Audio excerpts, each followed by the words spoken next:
present good morning to my dear teachers and my dear friends.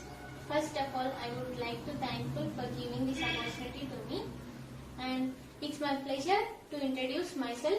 This is R. Sandirani from 2nd VDC from TTWRDC Devarkonda. Today I am going to take a seminar on the topic tissues. It is from the subject botany and it is the first unit in the botany. Okay? It is the first unit. The topic is tissues. Okay? It is from the botany subject. Here, let me know the definition of tissues. What are tissues? Tissues are the group of cells. We know that. And here, the two type of tissues which have the same origin and same function and same structure. What are they? They are nothing but meristematic tissue. First one,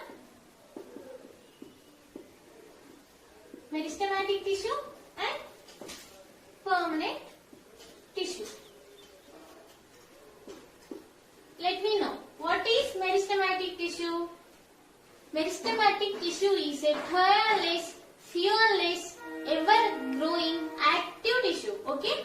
It is, the meristematic tissue is present where the active growth of the plant.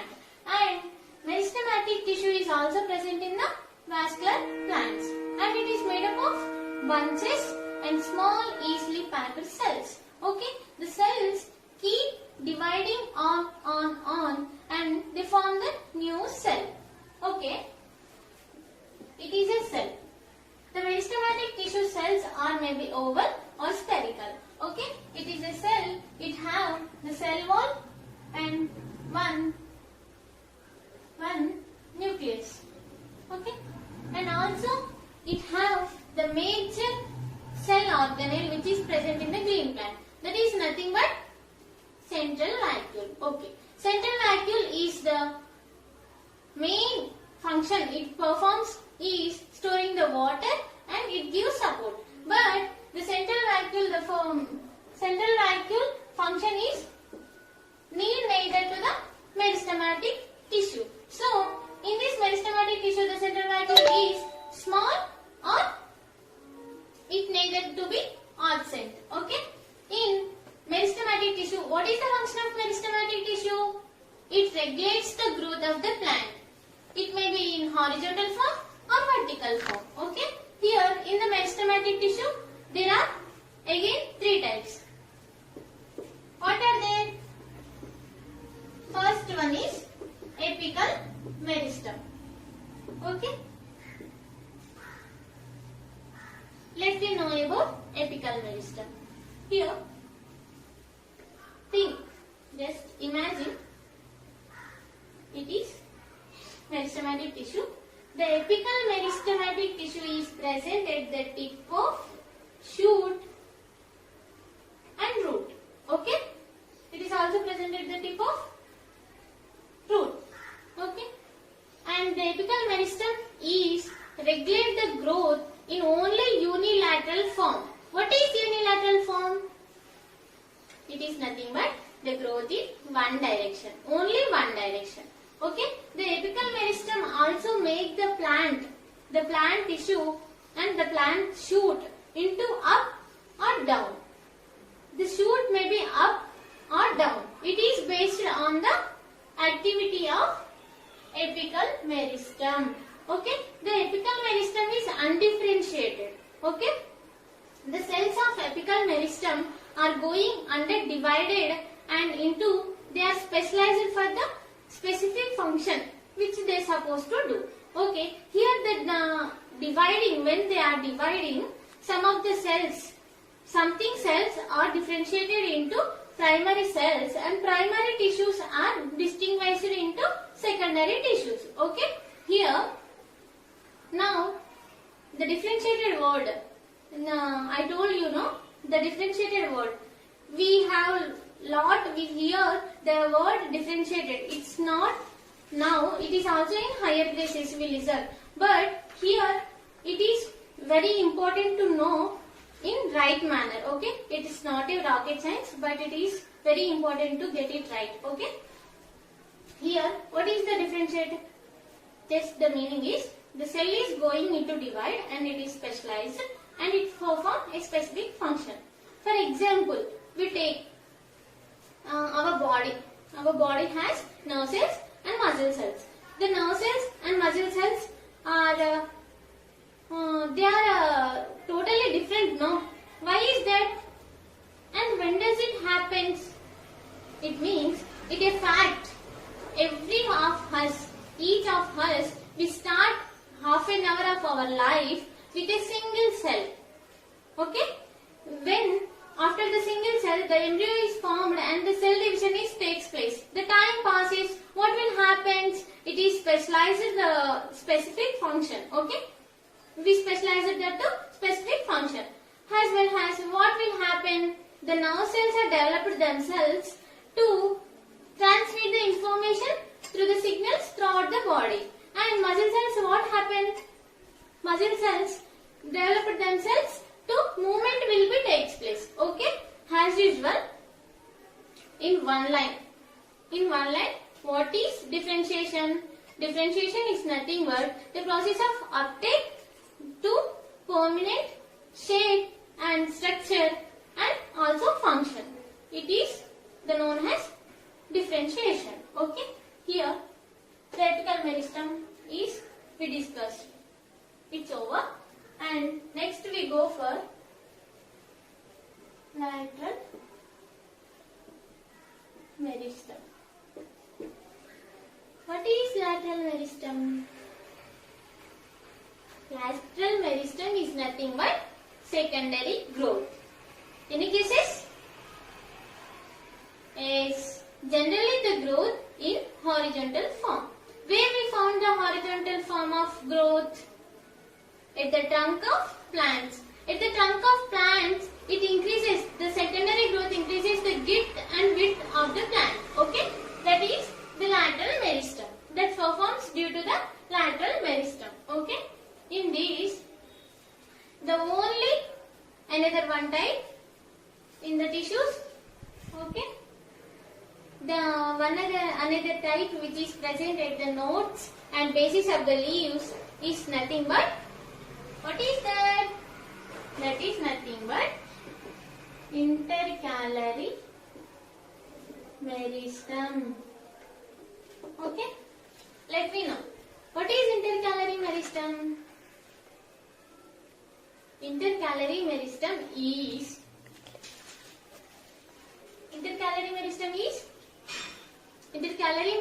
is present at the bases of leaves or internodes of the plants. Okay?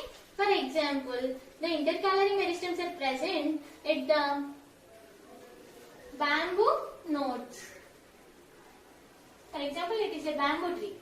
Okay? The intercalary meristem is present at the node of bamboo trees. What they will do? They rapidly increase the elongation of stem and also they rapidly degrowth the damaged leaves. Okay? Basically, we know that intercalary meristem we saw mainly in the grass leaves. Okay? In grass leaves. In grass plants, the intercalary meristem is more destroyed by the herbivores. They graze, herbivores graze on the grass leaves and they damages the intercalary meristem. Then what will happen? What would happen? The growth stops from there only. Okay?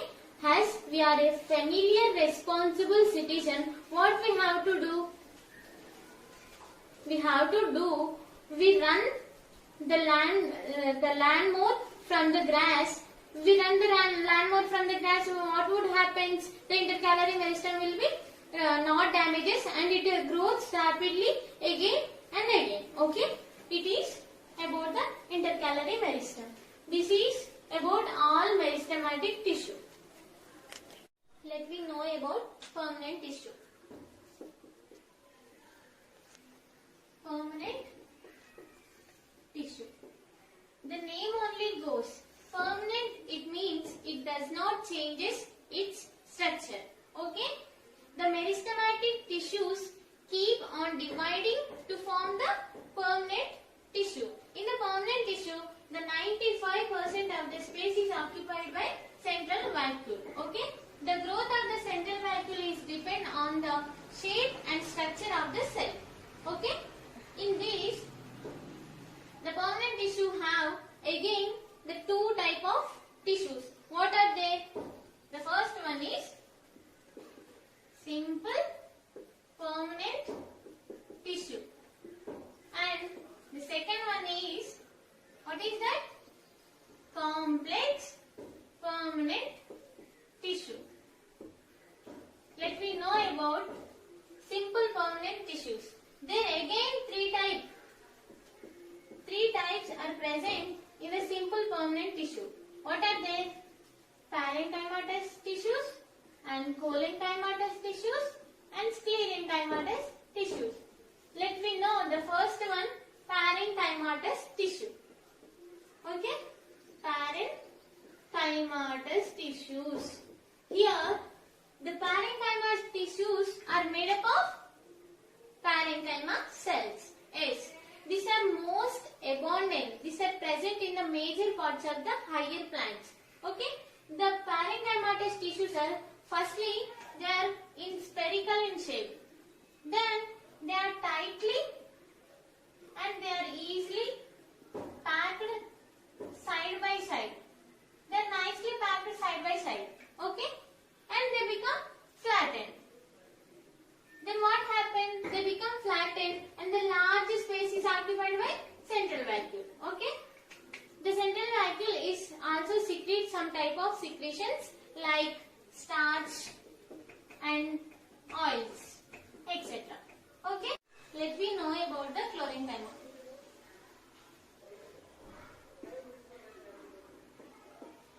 The parenchyma with the abundant chloroplast to participate into the photosynthesis, that is cholenchyma. And next, arenchyma. The parenchyma stores the air at its intracellular spaces, that is arenchyma. We saw the arenchyma mainly in hydrophytes.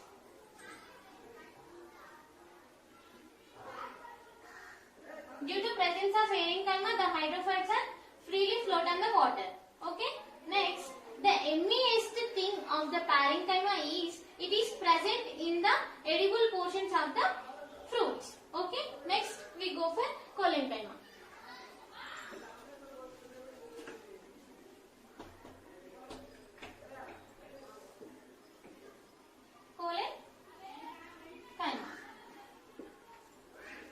Cholenchyma tissue is made up of cholenchyma cells. Okay? And we know that parenchyma cells and cholenchyma cells are same. But in the cholenchyma cells, one distinguishing feature is present. That is nothing but thicker cell walls are present for the cholenchyma tissue. Okay? And the cholenchyma tissue is provide flexibility to the plant parts. What are plant parts? Just we know that leaves and fruits and etc. Okay? In cholenchyma tissue, these are tightly packed and it decreases the intracellular spaces. Okay? Okay. It is about all cholenchyma tissue. And here one more thing is that cholenchyma tissues and parenchyma tissues are non-living or living. These both are living. Okay? Next, we go for sclerenchyma tissue. Next, sclerenchyma tissue. The most of the sclerenchyma tissue are dead at maturity. Okay? The sclerenchyma tissue is made up of nothing but sclerenchyma cells. Okay? The sclerenchyma cells are hard and tough and it has secondary cell wall. The secondary cell wall is embedded with the hardness providing agent. The hardness providing agent is nothing but lignin. Okay? Lignin. And the best example for the sclerenchyma tissue is the husk of the coconut.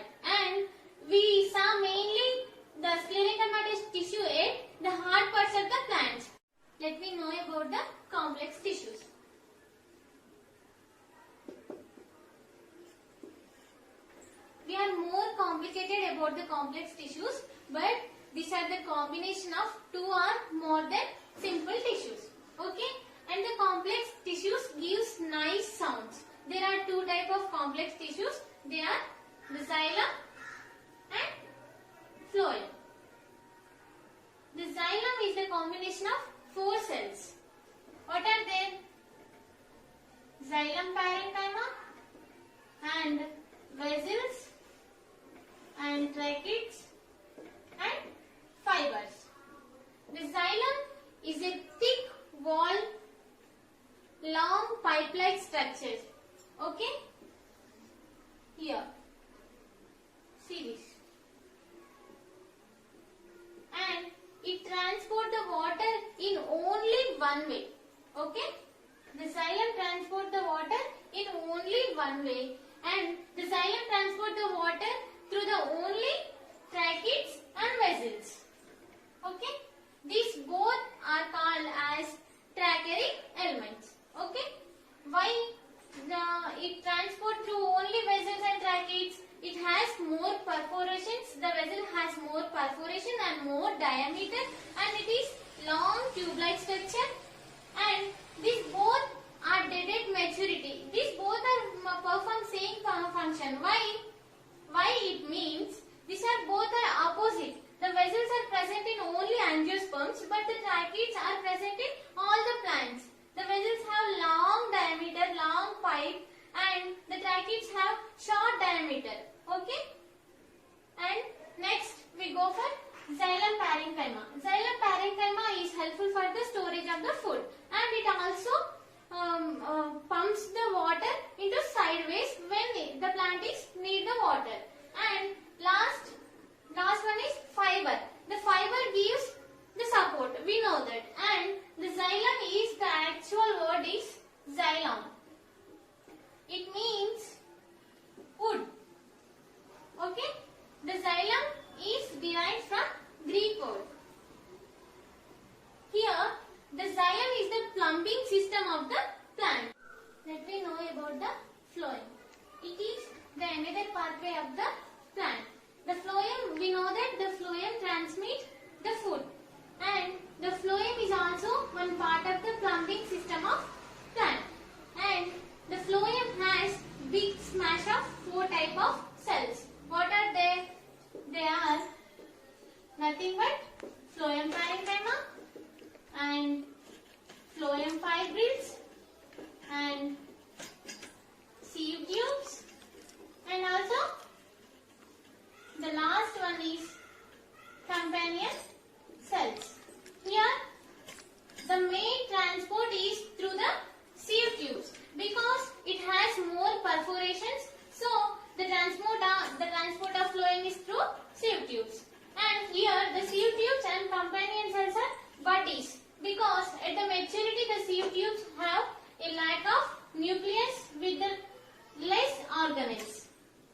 Then it can depend on the companion cells, okay, for its needs. So these both are buddies, and sieve tubes are present in the angiosperms as well as gymnosperms.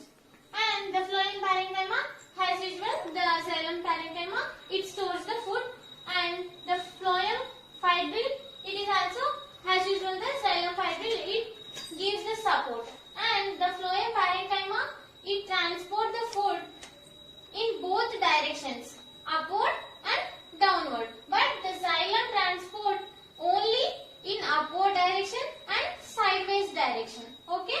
Thank you for giving this opportunity. And one thing, in this pandemic, we are struggling for the oxygen. So, please save the plants. Don't destroy the plants. Please save the plants and save the lives. Thank you for giving this wonderful opportunity.